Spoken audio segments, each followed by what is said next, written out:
Okay, good morning and welcome to this Wednesday, December 29th, 9:30 a.m. legislative briefing between the House Committee on Health, Human Services and Homelessness, and the Senate Committee on Health.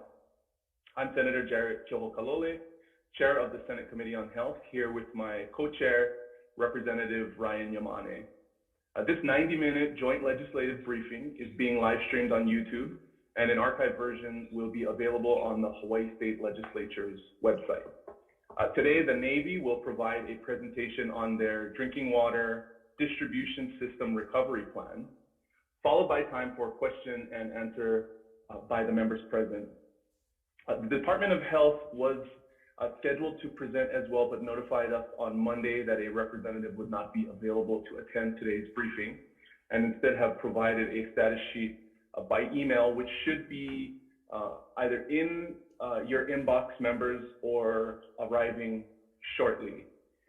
As we did at the December 10th briefing, any follow-up questions that the members might have can be sent to myself or Chair Yamane's email, and we will compile them for a follow-up.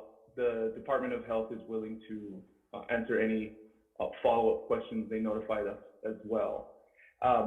Before we proceed, I'm gonna hand it over to my co-chair for remarks, but I do want to note again to the members that the representatives of the Navy present today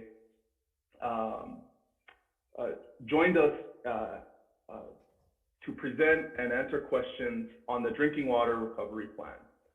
I know that there might be questions during the Q&A about the larger Red Hill situation, the permit, the EO, all of that. We do want to try and focus the subject matter of this presentation and the questions on impacts to the drinking water system for military and our local residents to get information and the most up-to-date status on what's going on as it relates to the water system. Any other questions for the Department of Health or for the Navy that they may not be able to answer in the briefing today? Again, we'd be happy to follow up in writing on behalf of the members to get some answers on that. Chair Yamane. Thank you. Yeah, to everyone, thank you for participating and monitoring this. I know from the community, this is a big issue. Again, it's disappointing that the Department of Health will not be present, or a representative from the Safe Drinking Water branch will not be present to ask for you guys to answer questions. However, if you do have any, please let us know. We will forward it and request answers either through them or the EPA. But we did want to express our appreciation for the Navy and PAC Fleet for being here today to be able to address their plan, provide updates, as well as field questions on behalf of the community. So thank you. Turn it over back to Chair. Okay, Admiral, thank you again for being on. Please proceed. Okay, hey, thank you for the opportunity to speak to you again, specifically to Senator Kyohokalole and Representative Yamane and all of the senators and representatives here joining us from the Joint Health Committees. I'd like to introduce myself. I'm Rear Admiral Blake Converse. I am the Deputy Commander at the Pacific Fleet, and I work for Admiral Paparo, our Commander of Pacific Fleet Headquarters, and he is a senior Navy officer on the island. Then to my left, to your right, I have Admiral Yancey Lindsay. Admiral Lindsay is a commander of our Navy Installations Command. And then on my right, your left, I have Admiral John Corca, who is commander of our Navy Facilities System Engineering Command. And then on my far right, your far left, is the Pacific Fleet Chief Medical Officer, Doc Mike McGinnis, who will be here to answer any questions on public health that you may have. I'd like to start by giving a brief statement. And again, we're focusing on the flushing and the testing plan. If you have questions and I can't answer them with regard to the Red Hill Bulk Fuel Storage Facility or any of those things, we will take those questions and we'll get back to you separately. And if you want to give them in writing, to either Senator Kehokalole or Representative Umani. We'll get back to you then as well. I may not be able to answer those now. I don't have the subject matter experts here to do that. And in some cases, it would be inappropriate me to comment because those administrative proceedings are still going on. So let's get to the flushing and testing plan. First, you should know that there is a PAC fleet directed investigation on the recent fuel spills at the Red Hill Bulk Fuel Storage Facility, and that continues, as I briefed you last time. And they're looking at the linkage to the jet fuel that leaked into the Red Hill well shaft and likely contaminated the Navy's water distribution system. Additionally, there's a subsequent study that we are in the process of commissioning right now, directed by the Secretary of the Navy, for an independent third-party assessment of the operations and maintenance of the Red Hill Bulk Fuel Storage Facility. That solicitation process is in progress, and I expect that contract to be awarded in early January, and that study to read out by April. And that is going to be completely independent of the Navy, and we're working on, and we've gotten a pretty strong statement of objectives working with all of our partners to get that right. I'd like to make a brief statement again, and I said this the last time I addressed you, and I'll say it again. The Navy is responsible for the contamination of the drinking water in our Navy distribution system and the Red Hill well. We use every means available to investigate it thoroughly, and there's a number of efforts on that. And we'll take aggressive actions to correct the failures and to hold those at fault appropriately accountable once we've concluded those investigations. In the near term, we're committed to taking comprehensive measures to restoring safe drinking water in an environmentally safe manner. We're committed to fixing the Red Hill shaft well and to protecting the aquifer as we do that. And we're committed to put in place appropriate long-term measures to prevent any recurrence of these events. This water contamination issue at our Joint Base Pearl Harbor Hickam distribution systems required a very collaborative effort between the Navy, our other military service partners on island, with the with the Hawaii Department of Health, the Hawaii Department of Land and Natural Resources, and the Environmental Protection Agency, who ultimately controls safe drinking water standards. And of course, with many local, state, and federal legislators who've stepped in to provide assistance. This teamwork has produced a comprehensive water system recovery plan that has been approved and is in execution today. I want to thank you for your patience, your partnership, and your direct support and advocacy to get that done.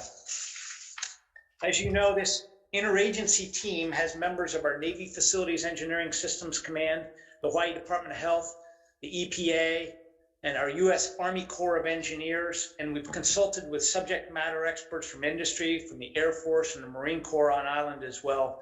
And we've developed this approved plan that we've been executing to flush and restore the Navy's distribution system.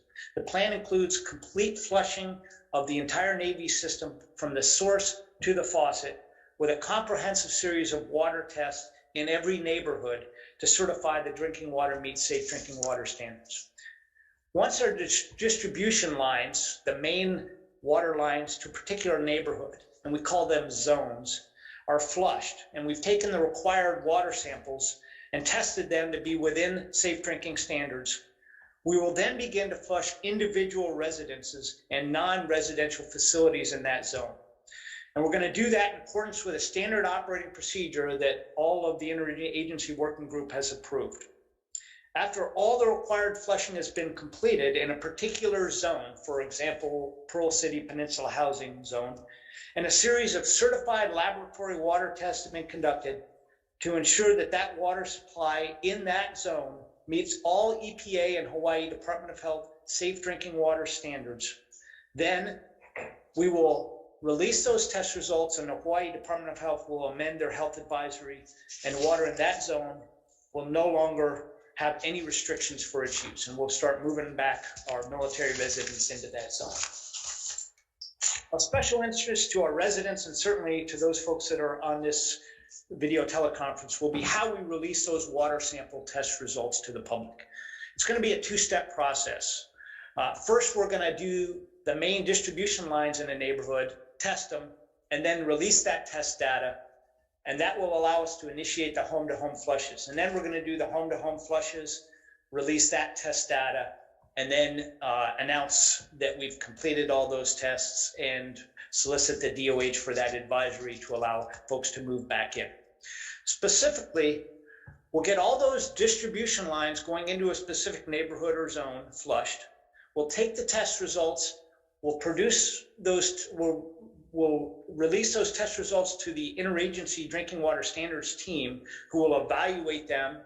And once they've evaluated them and certified those results, we will do a notification on Facebook Live, and immediately thereafter, we will post those test results. And this is for the main distribution line test results. Once those results are posted, that will allow us to go into the next step, which is to start the home-to-home flushes. We will then, once we've completed all the home-to-home flushes and the facilities flushes and taken the additional set of samples that certifies that all the water in that residence or that neighborhood is safe, we will then again on Facebook Live release those test results with the EPA, DOH, and our Navy and military representatives jointly releasing that data. And then we will post that data on the website, and we have a website that's being, or a application that's being developed to provide that information in a very user-friendly manner, so it's relatively easy to digest. That data will be available, and once that data is available on the website, the intent is to provide direction to the military residents that it is now safe to return to your home. And that'll be accompanied by a Department of Health advisory that releases the drinking water in that neighborhood. So the two steps: first the distribution lines in the neighborhood, and then the specific home-to-home release of all those facilities and residents in that neighborhood. So this whole plan, again, has been approved by the Hawaii Department of Health, the EPA, the Navy, the Army, and it's been done in consultation with all the other services that have residents in those facilities. It's engineered to ensure that we restore safe drinking water in an environmentally conscious fashion. In other words, we are filtering the water that's flushed before it gets released so that we ensure that there is no impact to the environment. We recognize how these events have affected your lives and the lives of your constituents, and certainly our military residents in this housing, and we're fully committed to restoring the drinking water as fast and as environmentally safely as we can. There's additional information on the Navy Drinking Water Recovery Plan and the schedule that's posted on the websites. I'm not going to read out the website addresses unless you'd like me to here, but we can make those available to you.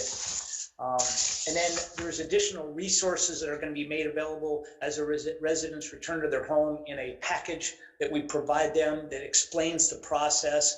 And at each step of the way, I'm releasing a series of communications to them via letters and social media posts and door-to-door postings that provide them the information that they need to step back into their homes and to be able to use the water for all purposes.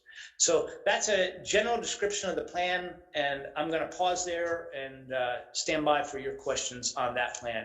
And again, I have folks that are taking care of public health and welfare, of the engineering of the plan, and the public health aspects from our doc. So we're ready to answer questions on any one of those areas as you wish. So I'll pause there. Okay, thank you very much, Admiral. I think before we get started, for the members' edification, you know, I've been watching your daily Facebook Live updates.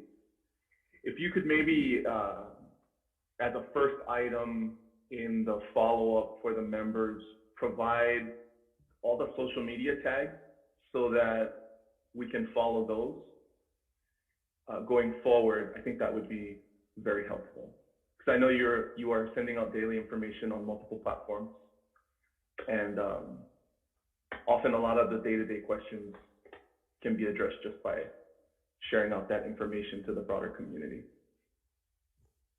Yes, sir. Thanks for that. Thanks for that comment. We have a joint information center that is the kind of the hub of how we communicate.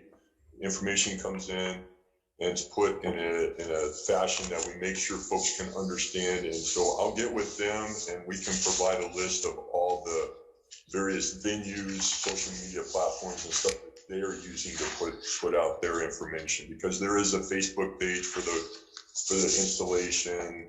There's other, there's other avenues that we're using. So we can give you a list of those that we consider the official Navy sanctioned, so to speak, platforms that we're using to communicate. Okay, great. Go ahead, I'm sorry.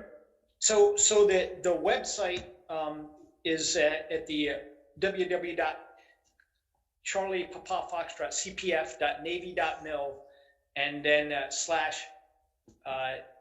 /JBPHH-water-updates/ and so that is our PAC Fleet website, and that will have many of the links that you suggest. And then, of course, on the Joint Base Pearl Harbor, Hawaii and the Navy Region Hawaii Facebook pages, they also will have all this data posted. We'll provide you the details and the specifics on all of those links in an email or a letter separately. Thank you. And I will also ask our Senate IT staff to include those links in the description section of the YouTube link going forward. And I'll turn it over to Chair Yamane for questions from the House. Oh, no, thank you, Chair. Admirals, quick question, because, we wanted to get, some updates. What is the status of your, the shaft recovery and remediation plan? I know it was targeted to be completed by January 3rd. Are you guys on schedule, and will that then be made public? Is that reviewed by Department of Health and EPA prior to its approval? And will that be also posted on the social media for access and review? Sir, good morning. I just wanted, by way of introduction, I'm John Porca. Okay, so I am the Commander of Naval Facilities Engineering Command. And my responsibility is that we own and operate the water distribution system here on the island. So prior to being in DC, I was actually stationed here in Hawaii for 3 years as the PAC Fleet engineer. And I really enjoyed my time here, and I understand the island. I was part of the St. Elizabeth Parish here. I had 2 kids that went to Damien. And in my return, I have talked to a lot of the friends that I had, and I understand the gravity of this. So I want to make sure that the entire committees here understand that we are putting a full court press on this effort, and we are not going to stop until we correct everything. And to your specific question, sir, is that we have not started the operations yet. I do not believe we are going to meet the 3 January date, and let me explain some specifics. One, we want to be very deliberate, and we want to make sure that we have a unified effort. The same way that we approach the flushing, I want to make sure that it is a whole of government, to make sure that we have the state, the federal, and the Department of Defense aligned with our operations and what we're going to do. And part of that is making sure that we have a plan. And so that plan is in its final stages, that we will work with all the agencies on Hawaii to make sure that we have the procedures in place, the actions that are required, okay, and the permit. Okay, so we do not have a permit. So that is the planning effort and the approval to be able to commence operations. And there are some mitigation efforts in place as we speak at where we discharge the water, and we're still working that plan in details. The second piece is actually a semblance of the GAC. And so we need to get all the components here of the GAC. And so that process is going on underway to build the foundations for these systems. It's a pretty elaborate systems. They're very large tanks. I think you've seen some of the ones that we have already on the island. Well, those are 1 million gallons. So picture that 5 times the size up at Red Hill. And then we need to make sure we put all the piping into place. And so as we receive the material, we're looking at in the second week of January to actually have everything in place, have the system operated, all the rehearsals complete, and then we'll be able to start the operation. So I know that's a little bit more details than you may want, sir, but I just wanted to make sure that you had an appreciation for a lot of the intricacies that we're working to make sure that we're very thoughtful and deliberate in our approach. You have a estimated time of when that plan might be available and finalized? Yes, sir. We'll have the plan completed by next week for sure. Okay. Okay, so that is, you are tracking that. And again, we have worked with the Department of Health, the Board of Water Supply, and so we've been very, very transparent on that, sir. Okay, thank you. Just to clarify, I think we're on track for the plan. It's going to be the assembly of the hardware that's going to take some time after we've completed that. And I think we are still on track for the permitting.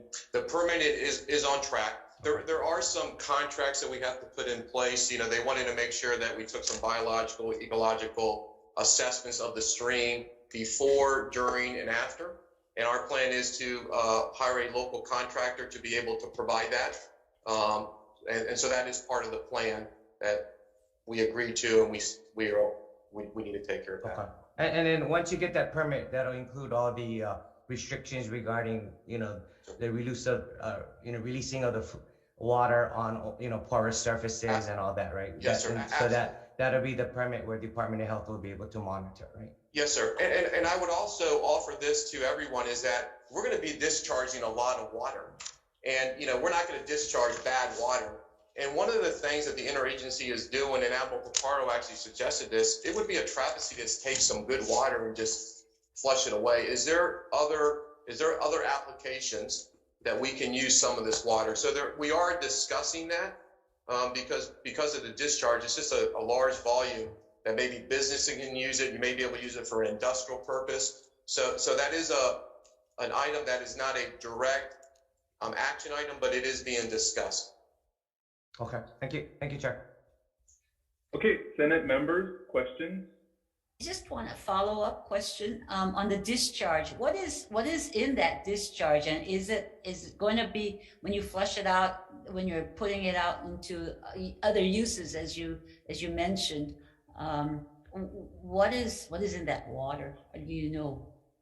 So that's, we're going to be taking tests. Okay, so that is part of the protocol that I mentioned earlier. Before it actually goes in there, that we will make sure that we test the water for hydrocarbons is not one of the concerns, but there is a spectrum of items that we will be checking for, and that was actually dictated by the plan that's being developed. So they actually list, before you'll discharge, you need to check the contents of this, this, and this, report it. Okay, and then it'll be suitable for discharge. So in short, it meets safe drinking water standards. It also ensures that things that aren't normally checked in the safe drinking water standards, but were of concern in this specific incident, are also within EPA and Department of Health limits, both. So once the water is discharged, we know that it's safe according to these standards before it's used for other uses. Yes, ma'am. Yes, ma'am. And that's why, this piping system that we have to install, we're actually, we're talking hundreds of feet of pipe that goes into the pump of the well, but we also have to make sure that we have a means to discharge some back in just in case the sample does not come out favorably. Thank you, chairs. Chair Yaman? Okay, Rep. Hansen, do you have any questions?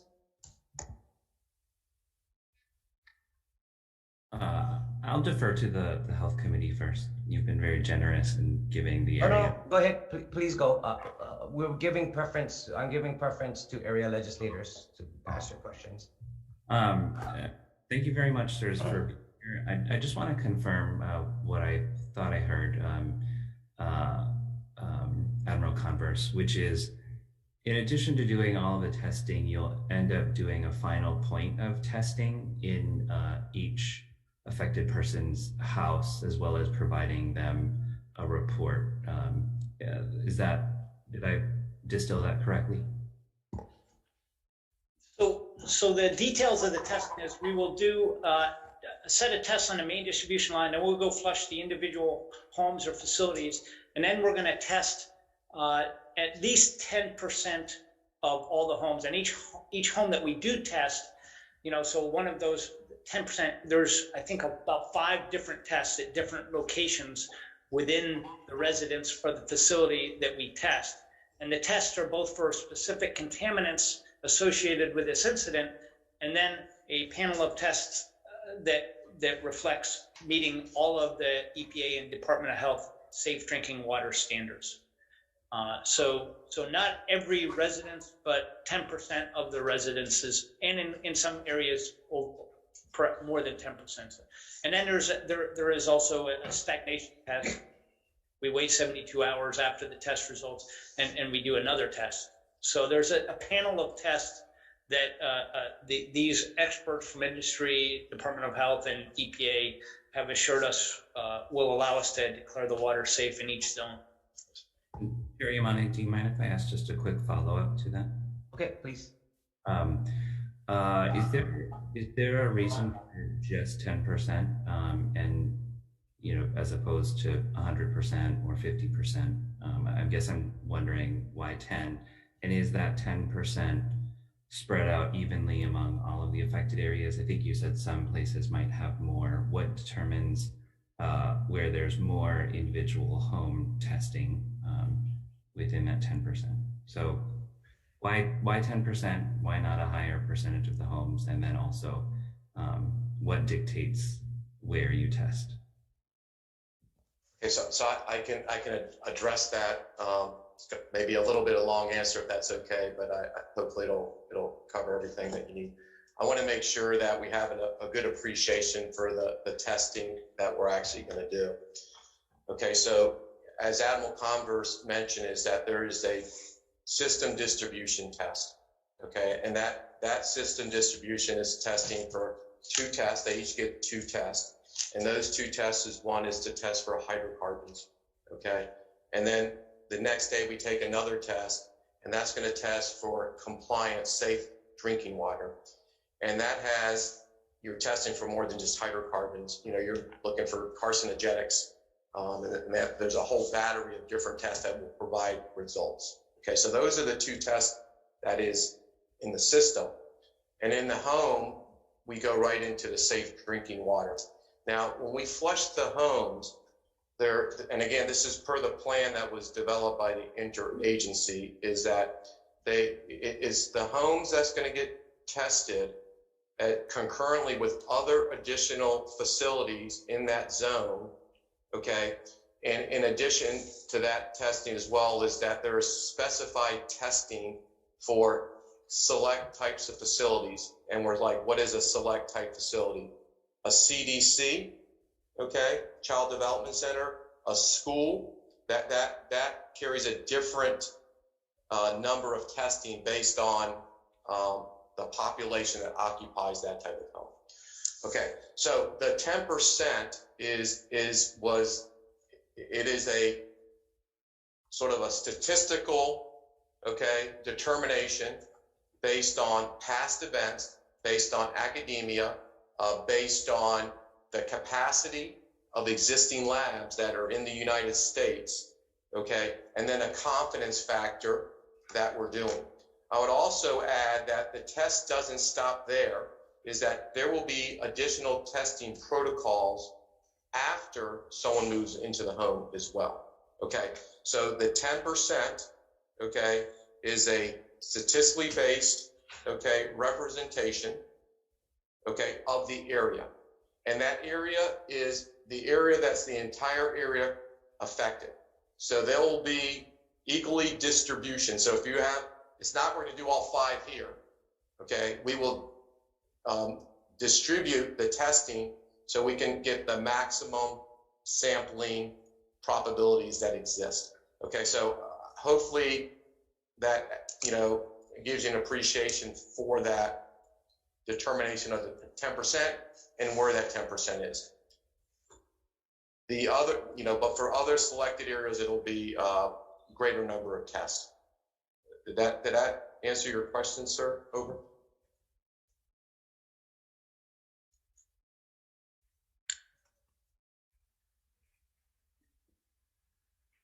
Okay, I'll take that as a yes. Yeah. We'd say sort of, but Now, can I also add one, can I add one other item just so that you have another understanding of the posting of these tests? We actually have put in place an electronic data management system, okay? And what happens is today, the way results are taken is the results go to the labs, and then the labs send the results back to an agency. It could be Department of Health, it could be the military. And then we analyze that and we give the results. What we put in place is this system is that the labs now input their results directly into this database. And the access to this database, the EPA has direct access to the database, the Department of Health has access to this database, and we have access to the database. Once we do our collective analysis, that is the database that the public will have access to. So the public will have access to the data that's put into that database that comes directly from the lab. And so I think that's something that doesn't exist today, but it will exist as we move forward in doing the testing sampling.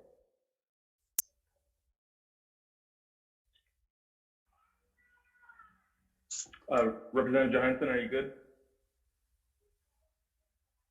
I'm sure others have questions. Okay, Senate members. Senator Kim. Thank you. I want to thank you, Admiral, for being here this morning. The question is, what is the timing of the flushing plan? When do you expect it to be complete and people can move back into their homes? And how much water is it taking to do all the flushing? Okay, so I don't know if anyone, if you don't have this, I'll be happy to. This is our standard schedule and timeline that lists the areas that are going to be tested, when they're going to be flushed, when samples are going to be tested in the systems, and then the homes and the neighborhoods that will be doing the flushing and the testing. So this is the timeline that is currently underway. So flushing is occurring in the main systems today. Our hopes is we'll start the home testing, the home flushing as early as today once we finish analyzing the results that come into play. So the home flushings will commence this week.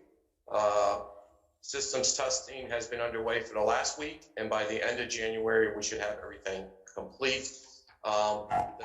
When people return to the home, it's going to be a sequence based on when that area has been complete, it's been tested, they come in within standards, and then the notifications for when people come into the home. So estimated date would be end of January that people can start moving back in? No, homes, well, it's phased, ma'am. So starting next week, we believe people will be able to start moving back into the home. Starting late next week,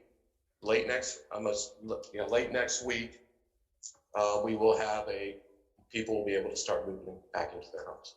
Okay. So when they move back in the homes, is it going to be completely flushed, or will they have to do the flushing themselves? It'll be completely flushed, and it will have the sample results complete and posted. And also we'll need DOH to also lift the advisory that currently exists today. To your question of how much water, it's basically 5, so we call it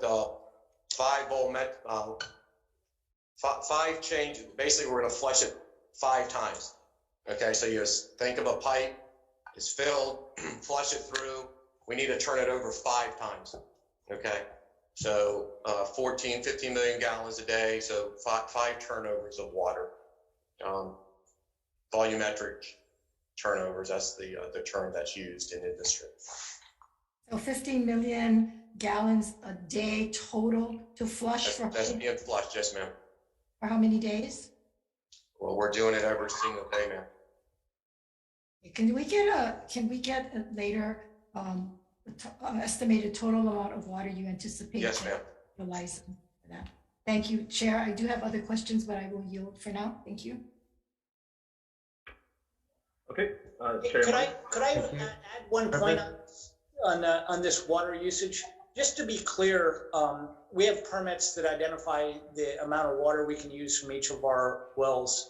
And with water conservation measures in effect, we're actually staying within and about on the same average as the daily water consumption in our neighborhoods through the Navy distribution system. So we typically draw between 15 million and 20 million gallons per day across our Navy distribution system. And we are staying in that volume with water conservation measures, even with these flushes. So it's no different from what our normal usage rate is per se. Over. Okay, thank you. Representative Ichiyama? Thank you. Thank you so much to the Navy for being here this morning. I wanted to follow up on schools and businesses that are on the Navy's water system. I understand that there seems to have been some confusion about which DOE schools are on the Navy's water system. My first question is, has that been resolved? And is the Department of Education and you folks in Department of Health all on the same page about which schools are on the system? And then the follow-up to that is, will all schools and businesses be tested, or is it going to be a sampling method similar to what you're doing with the residences?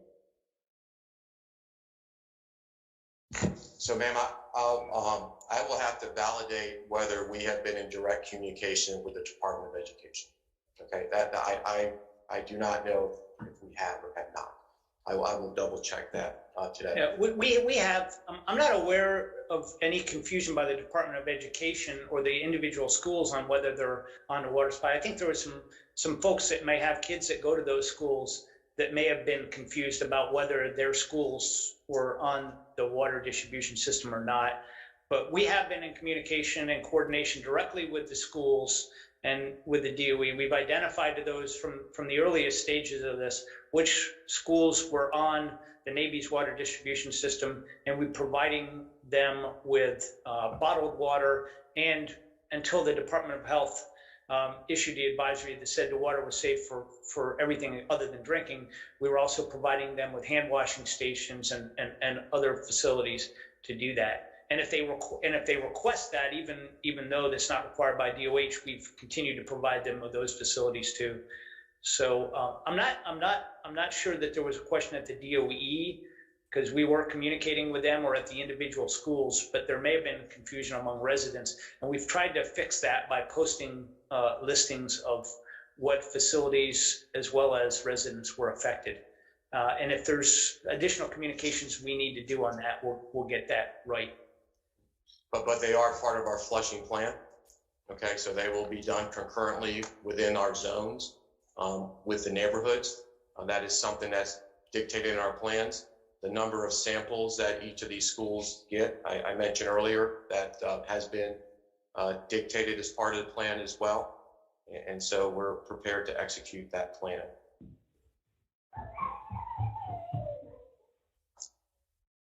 Sorry, just to clarify then, so will you be testing all of the schools and businesses, or will it be a sampling?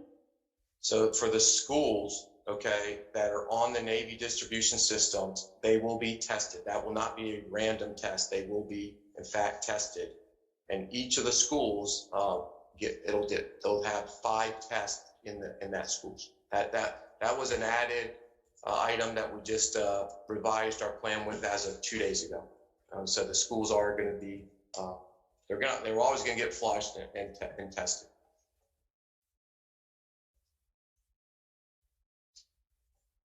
And for the businesses? So for the businesses, there is a 10% sampling of the businesses.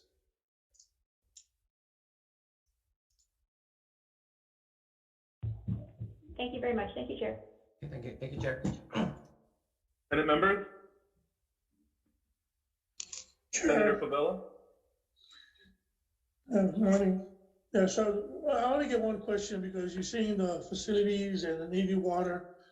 But I just like knowing about my community right now too, because they're getting very mixed signals from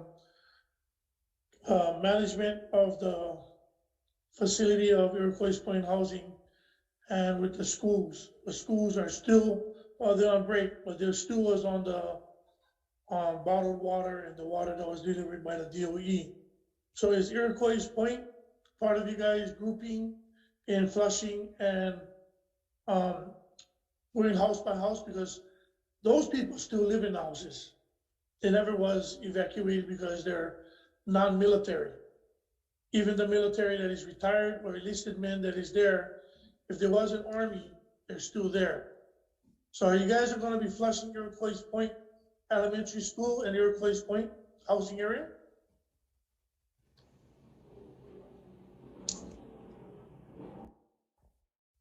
So the answer is yes, there is a plan, and Iroquois Point is on our flushing plan.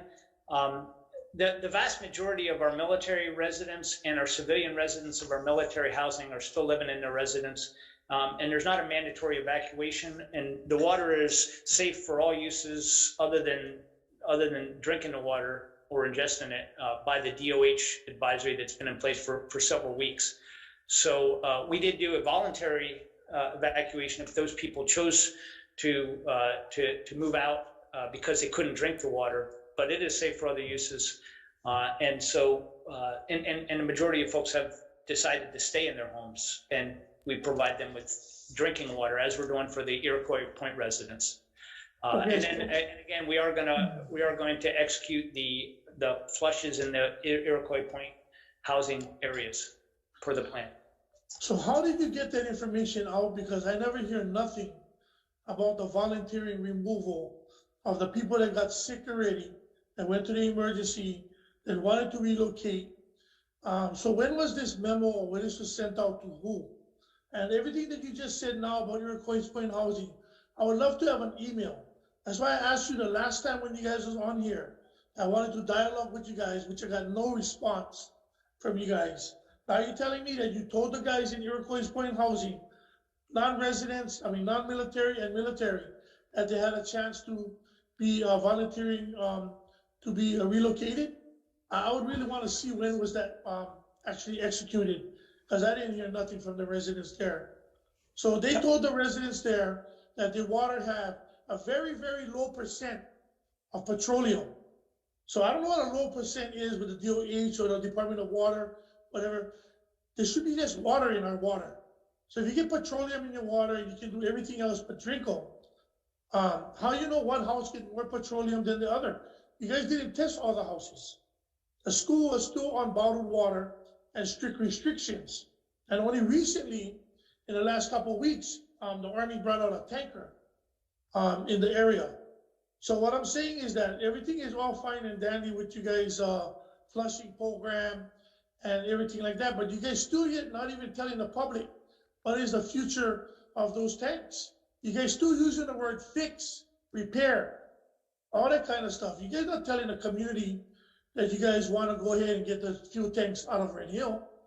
You know what I mean? So that's the thing what we try to say here. You cannot fix something that you put a Band-Aid on something that you need surgery. And you guys know for a fact, you guys can look at guys' data. Every single time you guys check, you guys need more than just this fixing of this facility. So I just like know when you guys gonna send something to my office so that I can let my residents know who's over there every day calling me up or texting me to find out if the Navy is compensating Capilina financially because the water that they're giving out from the facility, or is there any financial reimbursement to Capilina and not the residents? Those are the things that need to be answered. And I asked you this before, this panel right here, and I don't know if everybody's on it, to please come out to the community and answer these questions from these guys. I don't have to be there. I don't have to be there, but answer these questions. Because these questions are being very, very mixed. But what you're saying now is not what the community is saying, and it's not what Capilina is saying.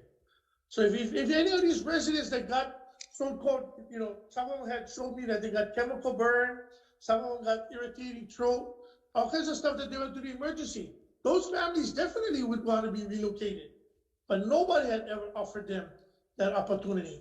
So by you saying that, I just want to know where was this sent to? Because I would have been happy to let these residents know there was an opportunity for them. And one of them had 8 kids now, 8 kids. They would have been happy to be relocated. So that's why you're seeing that nobody will respond to this relocation. I'm troubled. I'm very troubled to hear that. They seek me out in a local restaurant that I go in every morning to come and tell us that they like every day, they wish they could be someplace else so that the kids could be safe. Are you telling me what you're telling me now is very contradicting to what these families are telling me in the community? So I just want to know, when did you guys send this out? How did it go out? If you guys didn't use the management, maybe it didn't get out. But I really please, again, this is the second time I'm going to ask you, if you guys can come out to this community and give clarification or do some kind of Zoom for them, for Capilina, like how everybody else did for Red Hill and AMR and all the other facilities. If you can please come out to Iroquois Point or do this Zoom for just the Capilina residents so they can have answers and questions to be asked. How long this been going on and nobody really give them the right answers. So that's the reason why I really want to know. I really want to know what you're going to do. The principal from the school has her hands in the air and she just doesn't really understand what's going on. So now that you guys saying that you can do everything with that water, but drink it. Well, I don't know, who wants to be the first one to go over there and bathe with just a little bit of petroleum in their water? Not me. So can you guys please take that to heart, what I had asked you guys the last meeting? Because this whole thing, flushing thing is fine and dandy. We're staying under the water rights, getting our permits, all of these things is all great, great. You guys caused it, you guys should be doing it. Yeah, I want to see what else you guys are doing over and beyond. You guys just doing the minimum because you guys want to keep the facility there. Senator Favela, you've asked a number of yeah, well, the thing is, they're not answering the last time, and I'm not expecting them to answer them now. Just make a clarification. Let them have a chance, and then if you'd like to ask follow-ups, then we can have that. Admiral? Sure. Hey, thanks for the question. I'll tell you, we've been using the manager and the management in Iroquois Point to communicate with, because we are assured that she's fielding the questions and is passing that to the residents. That's what prompted us to bring over drinking water, obviously because of the situation and because of the concerns, and why we've provided drinking water to that housing area. I will also say, sir, that in accordance with the Department of Health, the Hawaii Department of Health's advisory, the homes remain habitable as long as you don't, and they recommend you do not drink the water, but the water can be used for other purposes.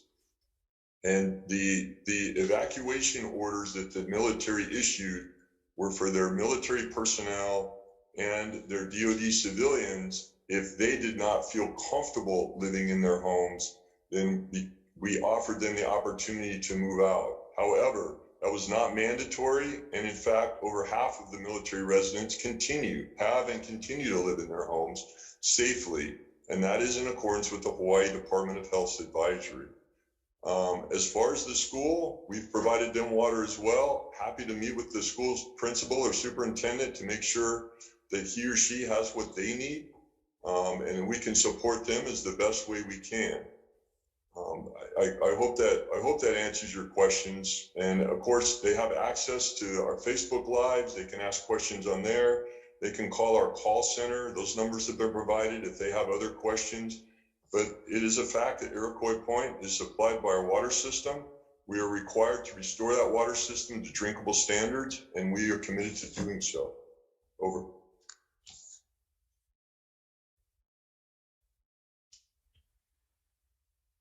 Senator, do you have a follow-up?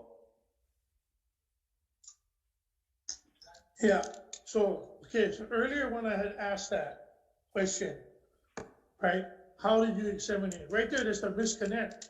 So I know you don't know, but that's why I asked you to have a special Zoom for the community.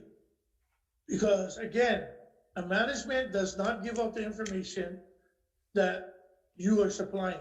So maybe they did, maybe they don't. As far as I know, I just got an email this morning to ask you guys, are you guys compensating or are you guys giving financial money to Capilina management for this whole recovery or inconvenience for the community. And I just got you letting you know that some of the guys who was bathing with this water was complaining for having irritation on the skin. So again, this was way before you guys started bringing out the water, way before Army truck came in, was way before the 21st when you guys first started giving the DOE water. After the DOE brought in their shipment, then you guys brought in another shipment for help them to wash dishes and whatnot. But this is all before. Now, this never happened on December 21st or in December. This happened way before that. But that's what I'm saying. And that's why I'm asking you, when was this dialogue between you and the management, or you and the management coming out there? Because the Army truck only came out recently, and the 2 cases per household only started happening recently. So I just wanted to know if when was this thing happening, in December? When was this starting to happen for this community? Sure, I don't have the exact date off the top of my head. I arrived on the island approximately 10 December, and it was within a few days of that. I can get you the exact date when we actually started providing water to Iroquois Point, bottled drinking water and also bulk water. As far as compensation or claims, the U.S. Navy has actually the Department of Defense has set money aside for that purpose. We're working on the process now on how what we call unaffiliated, so non-Department of Defense businesses, personnel. We will have that when that process is in place, and we have the for lack of a better word, like a storefront or some way for them to come in and file a claim or request compensation for the impacts of this. We will absolutely publish that out. We'll make sure the residents of Iroquois Point are aware of that. We just don't quite have that in place right now, but I expect within the next week or two, definitely by the middle of January, we will have that in place, and people will know where they can go and what they need to do to pursue those claims. Over. Okay. Chair, I guess one final question and then I'm done. So does the Navy have any plans to comply with the state order to remove these radio fuel tank facilities? So as we discussed, that is a decision that's going to be made at the Navy Secretariat level, and I don't have any insight right now into what that decision process or the decision is going to be. Thank you. Okay, Chair Tarnis, you had a question? Yes, thank you, Chair Yamane. I appreciate gentlemen being here today responding to these questions. I chair the Water and Land Committee, so I'm particularly interested to see how you are coordinating with the Department of Land and Natural Resources and the Commission on Water Resources Management, because that is their kuleana for drawing from the aquifer as well as releasing. You're working with the Department of Health, which is great, but how are you coordinating with the DLNR and the Commission on Water Resource Management? So all our efforts is being coordinated through them. If they don't have visibility in our plan, then we have failed. And so we do have a regular conversations with them. Just recently, they sent us a letter asking for a lot of information and into specific details on what we're doing. And so our objective is to be as transparent, make sure they are a partner in this evolution. And so while I don't mention them as part of the interagency, they have been involved in a regular dialogue, and we plan to continue this dialogue with them as we move forward. And in fact, they are the permitting authority for the specific things, and they are ultimately the folks that determine, the amounts that we that we agree with on drawing from each individual well. And we've been in communication with them continuously throughout this to get the permits to do the flushing of the facilities, the residents, and the overall distribution lines, to work with them towards permitting for drawing and filtering the water from the well and discharging it. and then communications on the environmental impacts of that. So I do believe we have a good dialogue, and we've been responsive to their questions on it. Yeah. And if you find out differently, I'm very interested in knowing that, so we can get better at that. Just yesterday, I was in the interagency meeting, and where we do have the representations from EPA, Department of Health, and various DoD services, and they were actually having their end of day meeting, which was around 5 p.m.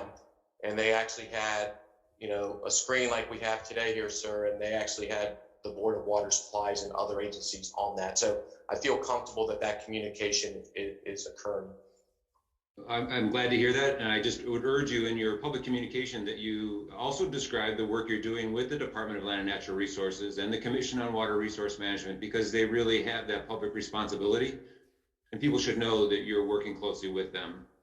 That's part of trying to rebuild the public trust that has been shaken in this whole experience. One quick follow-up question, Chair, if I may. This is, there's all this talk about getting water samples tested and analyzed. What has been the progress to improve our local capacity for analytical laboratory testing? Great question. I can answer that one. Actually, we have procured equipment that is being shipped to the island of Hawaii. We have actually established a partnership, the Navy, with the Department of Hawaii, and pardon me, sir? Department of Health. And the Department of Health, codified in writing. Actually, our chief engineer for our organization is going to be on island next week with our technical reps to meet with Department of Health, Board of Water Supply, and others to talk about how do we move forward. The delivery date of that testing equipment is in January. I'm hopeful it'll be here in the next 30 days. And so we actually, that was an initiative that was raised to have that capacity and capability here on the island. So specifically the MOA that we're working on, and I have to get an update on where we're at, is between the University of Hawaii, which that will be the facility that manages the laboratory that we're providing, the Department of Health, who is one of the folks that will benefit from having this local laboratory, and the military, and we're also consulting with the Board of Water Supply, I believe the Department of Land and Natural Resources, but if not, we will make sure that their commission is also involved with that, because all of those would be potential customers and would benefit from having this local laboratory. And there's been an initial contract for, I think it was 312 or 300,000 plus dollars to procure the initial tranche of gear to set up this laboratory. So we're well on our way towards that. I'm glad to hear that. That's an essential capacity building effort that you need to support. And so if you could keep us updated and keep the community updated, as well as the relevant agencies, that would be beneficial. Thank you very much. Appreciate that. Back to you, Chair Yamani. Thank you. Thank you, Chair. Back to the Senate. Senate members.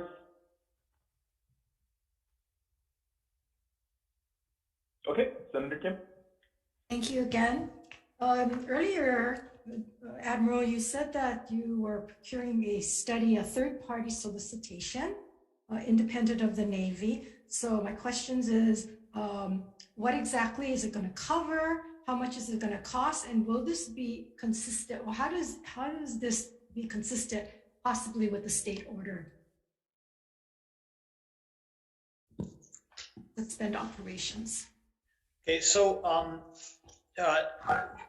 there's a number of studies and assessments that are underway. We have the command investigation, which I mentioned. That has also incorporated third-party elements to it. So the command investigation that was directed by Admiral Paparo of Commander Pacific Fleet, and that will read out estimated completion date on the 14th of January. We've involved 3 different external activities in that. One of them to validate leak calculations and engineering assessments of the faults at Red Hill. A second organization locally to validate the determination of the pathways for the fuel that could have gotten from these leaks into the well. And then a third organization that provides industrial expertise, contrasting the Navy's versus industry best practices. So we're incorporating that into our Navy command investigation. The second investigation I mentioned is the SECNAV directed third-party assessment. And as I mentioned, solicitations out, that's going to involve industry with expertise in oil, natural gas, and other areas are kind of who we're targeting, because those folks have the safety, culture, and expertise to help us assess this independently, and from folks that do this on a day-to-day basis and do it well. And that, I can't tell you specific because I don't have the details in front of me. I have reviewed the statement of objectives. I think it's well aligned with the request or direction in the emergency order, but I have to do a element by element comparison. But it is directly a result of the Secretary of the Navy's direction to conduct a third-party assessment, and it's looking at the operations and maintenance and resourcing and manpower associated with the Red Hill Bulk Fuel Storage Facility, and how we prevent, what has been done in the past, what corrective actions have been done, how are we operating it, how are we ensuring that it's done in an environmentally safe manner, and then any changes that need to be made to get to that point. So that investigation we expect to start in early January. And in addition to having a large third-party organization, we're also looking at bringing in local expertise as a part of that, to consult with that third party so that we can bring in some local Hawaii folks like hydrologists and other people with specific understanding of the aquifer here to consult with this larger entity that will do that. So that's that assessment, and there are others, but those are the primary assessments that are going to be done. In any one of these events, we have a safety investigation, and we're convening that as well. That'll run in parallel.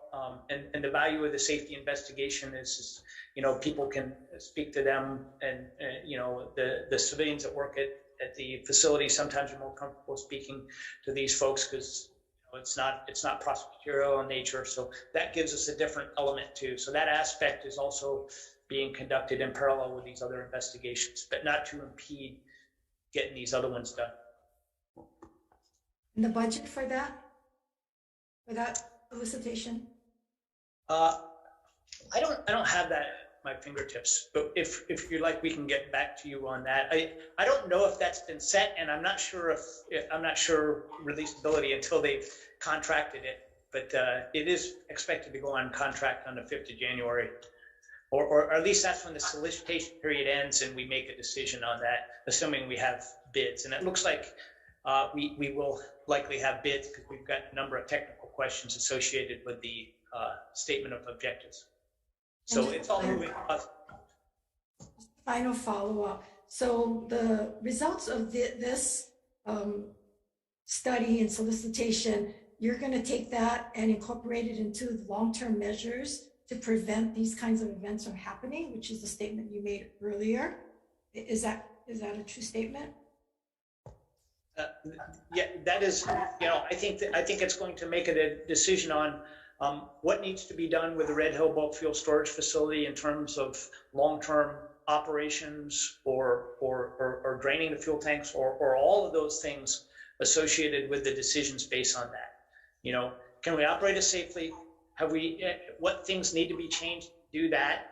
Or do decisions need to be made to discontinue operations? I think that's all within the scope of this investigation.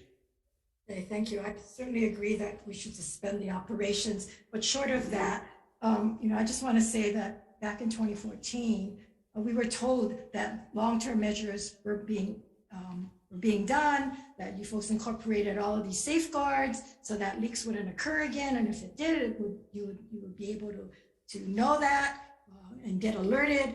And yet here we are today. And so, if we don't have I don't have confidence in knowing that these kinds of measures, if you don't stop the operations, that it's going to be implemented correctly, that we may be here again in the future. So that's just a comment, and you don't have to respond. we share your concerns, and that's why we are very interested in pursuing these assessments and understanding what's best practice in industry. So getting completely objective assessments on this from outside of the military to do that, so we get it right. I'm just disappointed they didn't do that back all these years until now, telling us they were going to do it. They weren't doing it and never got an outside assessment of it. I mean, you know, that's outrageous. Thank you. So Admiral, as a follow-up to Senator Kim's line of questioning,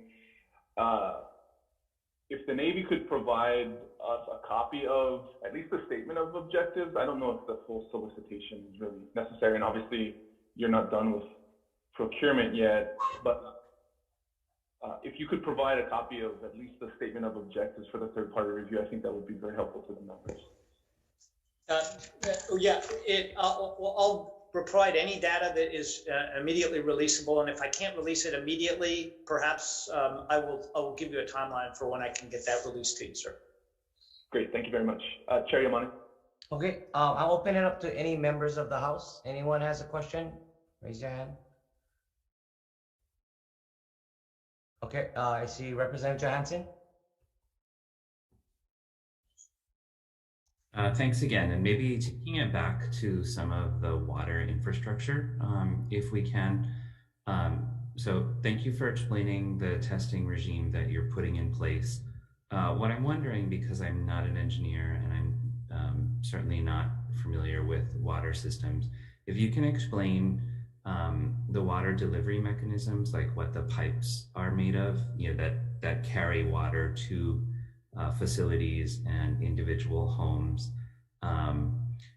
Also, what is the risk of, you know, different constituents that are contaminants remaining in that infrastructure? You know, I realize you're doing various testings at probably the beginning and end points of the water, but because I'm not sure if that's a continuous monitoring, and I don't really understand petroleum and, you know, the types of piping. I'm just wondering about the potential for there to be latent potential contamination given the infrastructure. And this is not just for military constituents, but some of your water infrastructure also lies beneath non-military residential communities. So it's a concern both primarily for our military constituents, you know, who now doubt the quality of their water and probably will be wondering for a while. That's certainly what they've expressed in communications with us, but also where your infrastructure lies and people wondering about potential for latent sort of contamination. Okay, I will provide a separate breakdown of the 250 miles and give you a breakdown of the components as far as material, whether it's PVC or iron or steel. I can provide that. I'm not, you know, knowledgeable at this time to tell you specifically, you know, each of the components that make up the water distribution. I know it's a mix of different materials, so I'll provide a further breakdown if that's okay with you. But one of the big discussions that was talked about the flushing was primarily in the homes, and was the leaching of materials, in particular PVC. Okay, that was a big discussion that was discussed. And one of the mitigation factors that we had, and I failed to mention earlier, and I apologize, is that we are also doing a stagnation test. And so in addition to testing after the flushing for the safe drinking water, we're actually allowing for 72 hours for the water to sit in the homes, okay, and we will also do a stagnation test. And that gets after, I think, one of the concerns that people may have. This is a common practice that they've done. Some people do it for 24 hours. Some people do it for 48, 72, and up to a week. Our interagency group looked at procedures, and based on the known contaminants that we know of today, based on over 120 samples, 72 hours came from that stagnation test. And we'll also do a follow-on testing. As far as your questions about specificities of each of the items and what their effects are. I think that varies. I'll be happy to provide a report on each of the items that we're testing for, and that can above it can be copper, it can be iron, pesticides. I can provide those into specific details as well if that's what your interest is. But it's a fairly long list, and each item has a different concern associated with that. So I'll take that if you don't mind, and provide that to you in the coming days. Sure. I mean, I think the concern, and maybe to boil it down a little bit better than my initial question, is just, are you and the interagency group confident that this 72-hour stagnation test, as well as the flushing protocols, etc., are good enough to ensure that there's no latent petroleum or contaminant from this episode lurking, if you will, in some of the existing water infrastructure, such that there can be an after the fact contamination after everybody's moved in, the water's been tested, the 72-hour stagnation test says nothing, but then several weeks later, I just don't understand plastic or petroleum enough. So I apologize if this is if the premise of this question is off, but because we're dealing with a situation where everybody's having to restore trust to the water infrastructure, I know that's on the minds of folks. That's a fair statement. I believe that the battery of tests that we are taking, the fact that that we are involving all the right agencies, the fact that we're being very transparent, and the fact that we know that we have to do follow-on testing, it gives me a very high degree of confidence. We would not be bringing people back into the home. We would not be lifting that administrative order if we did not have confidence that all the items that we were doing and looking at would impose any form of risk to our people. One of the other elements is that there is a long-term additional sampling plan to ensure over a longer period of time. It's not hinged to safe drinking water standards, but it is an enhanced sampling plan to ensure that we don't see any of these residual effects, even at lower levels that might not be otherwise detectable in generic samples, to specifically look for these contaminants. And just a quick follow-up on that. Thank you, Admiral. How long do you anticipate that program, that long-term testing program, going? Yes, sir. Right now we have 2 years, okay? But to me, it's what we're saying today. But again, we have to test our way out of this. Everyone that we've talked to, again, that to me, that's the confidence factor. That those are facts. The sampling, the transparency of posting them. I think we need to have a more robust program in place, at least for the next 2 years, until we have a higher degree of confidence. Thank you for your responses. Thank you, chairs. I have a follow-up comment. Yeah. Back to you, Chair. Sir, I just wanted to comment, to the point of trying to get our hands around what potential long-term latent risk there may be from this event, and to Representative Johansson's point about, residual risk from the infrastructure, but I know, others have raised concerns about the potential risk from, even if this was a short-term defined discrete period, which we believe it is. And that's where we had talked about, the importance of a baseline medical assessment. And for the DoD, we will have a registry.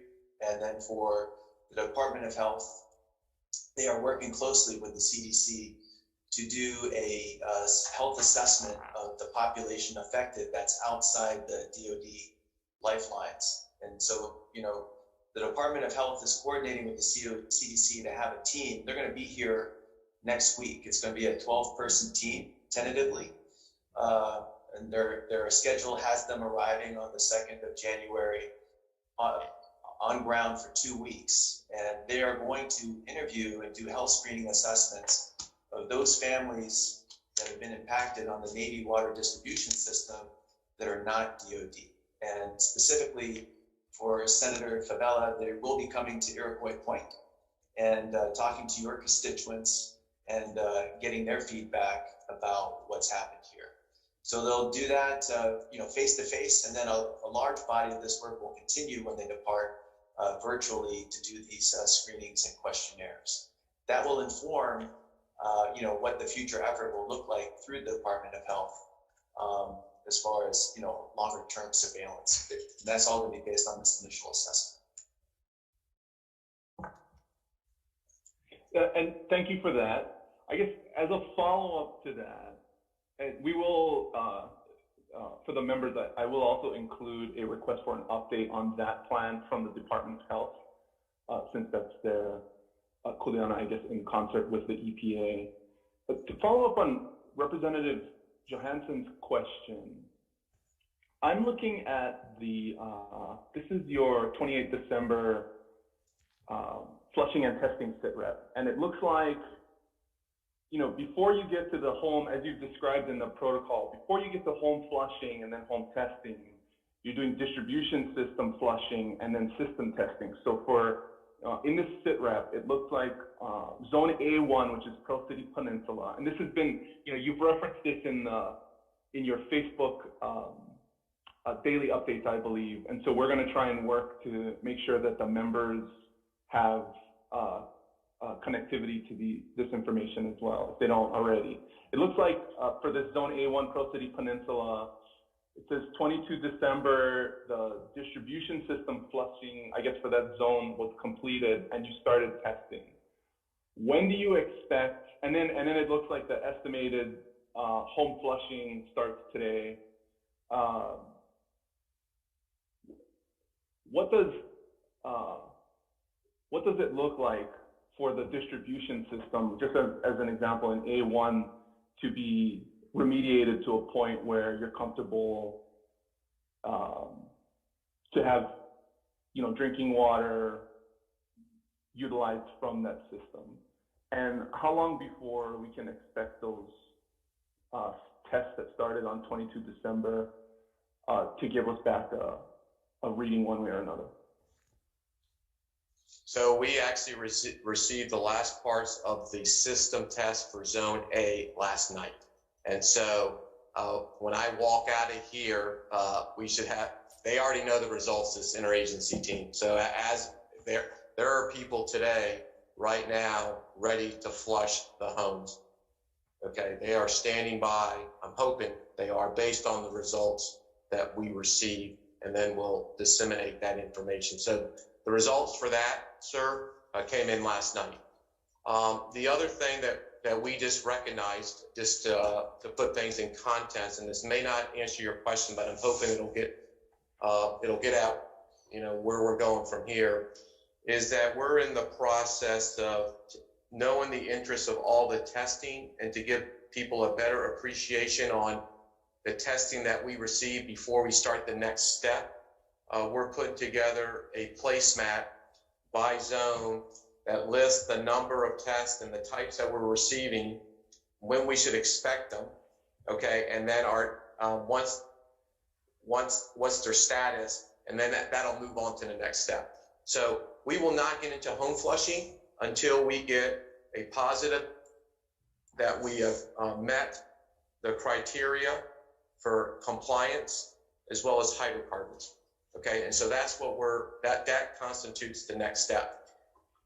So can you clarify for us what exactly what that means? What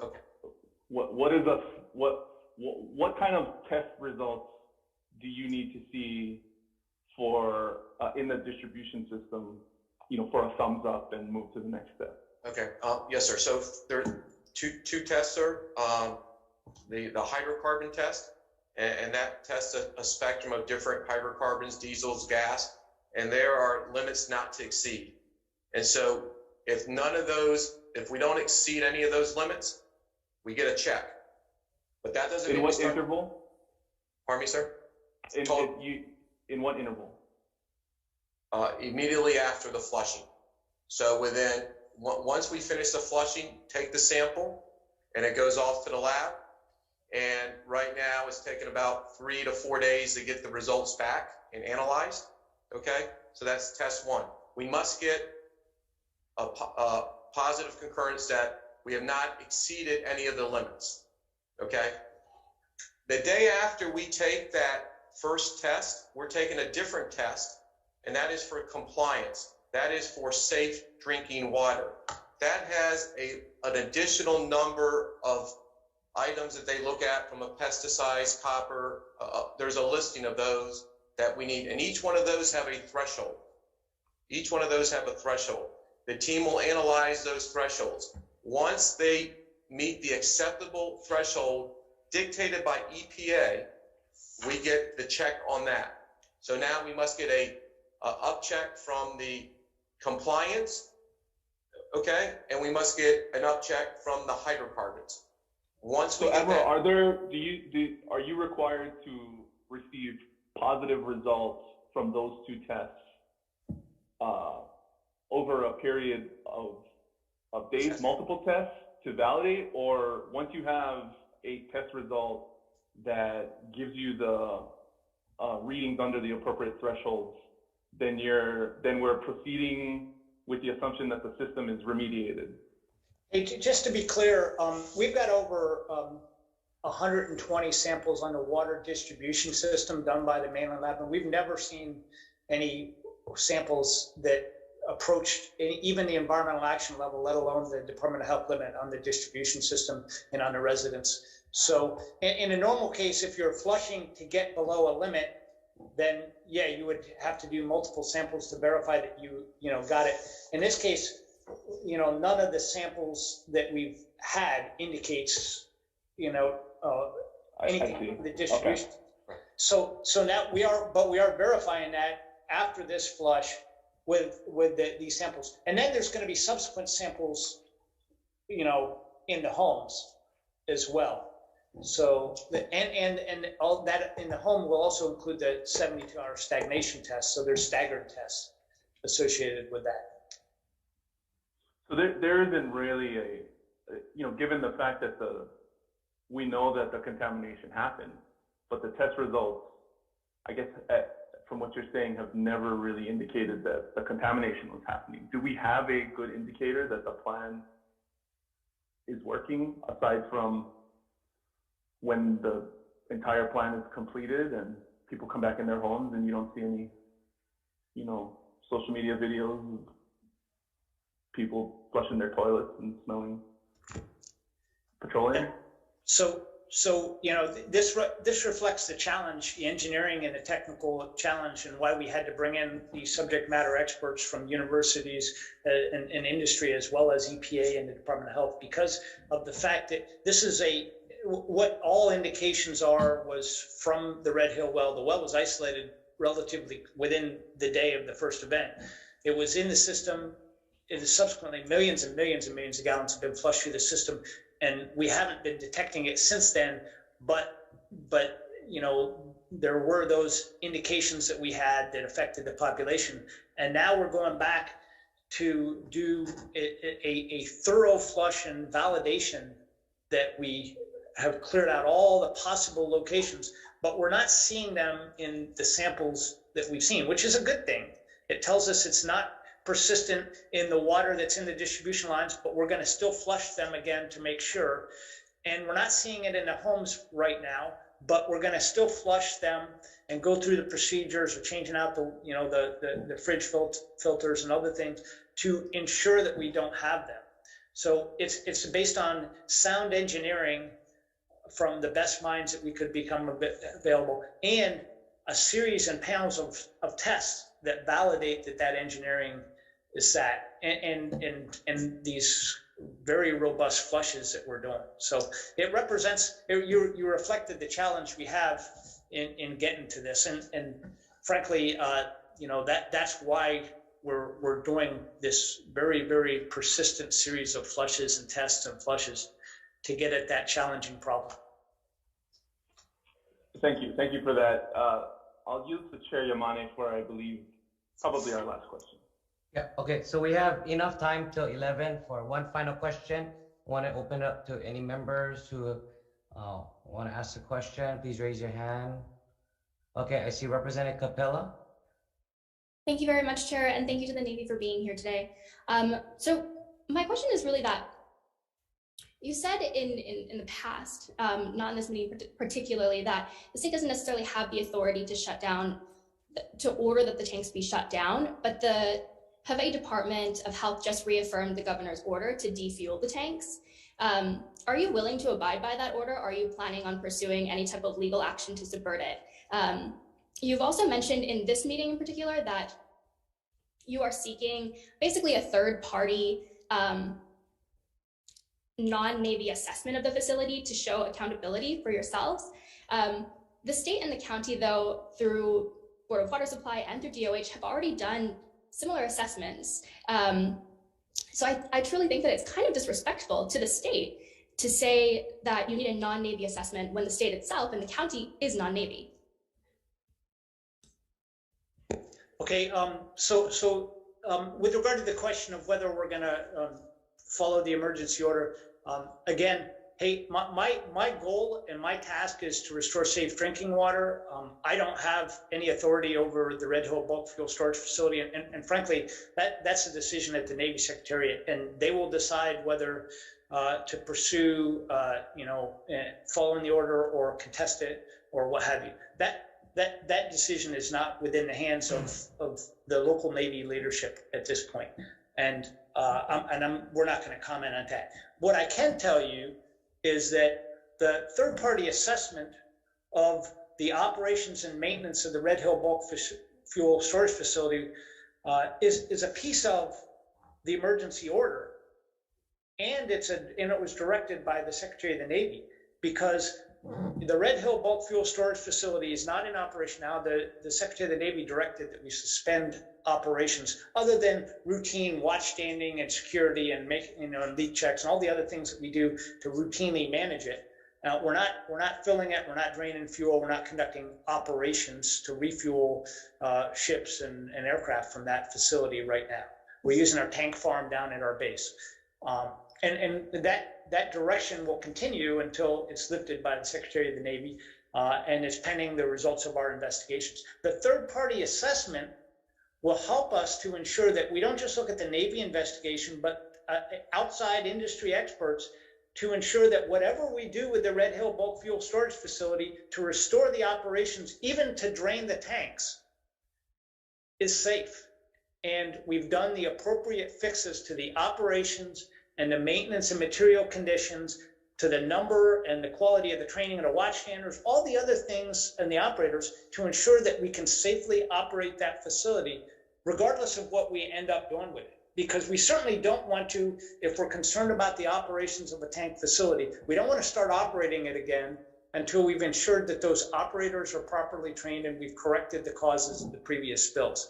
So this third-party assessment is in line with the emergency order direction, and it makes sense regardless of what we end up doing, because if we even start to drain those tanks, we want to make sure we do it safely and in a manner that protects the environment and protects our people and the people of Hawaii. So I think that this is aligned with that intent.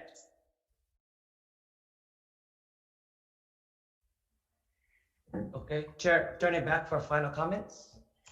Yeah, I'd like to again thank the Navy for agreeing to come on today and discuss the latest update on the system implementation plan.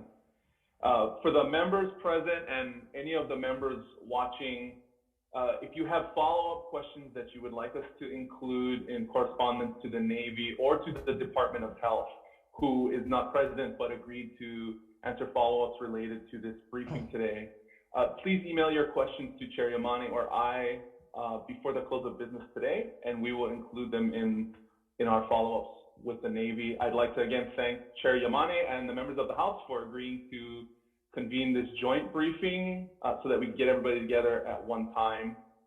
And please enjoy the conclusion of the holiday festivities. And for the members, we will see you next week when we return for business. Chair Yamane? Okay, thank you. Thank you, Chair. And again, wanted to express our appreciation to the Navy for being present. We wanted to have a robust discussion about the plan. I think the members from both Senate and House were able to ask many questions. Appreciate your ability to answer and look forward to working together as your leadership makes decisions. I did want to express my appreciation to both the Senate and House technical offices for helping setting this up and continuing to support our efforts to keep it open, as well as Senators Office Manager Jewel and Kristen for continuing to support us in being able to manage this. Again, and to everybody, one final point, remember the numbers are going up again. Just be safe, take care of yourself, keep your family safe, don't do anything drastic. Enjoy your holiday seasons, and let's get back to work. Okay, mahalo. Okay, aloha, we are adjourned.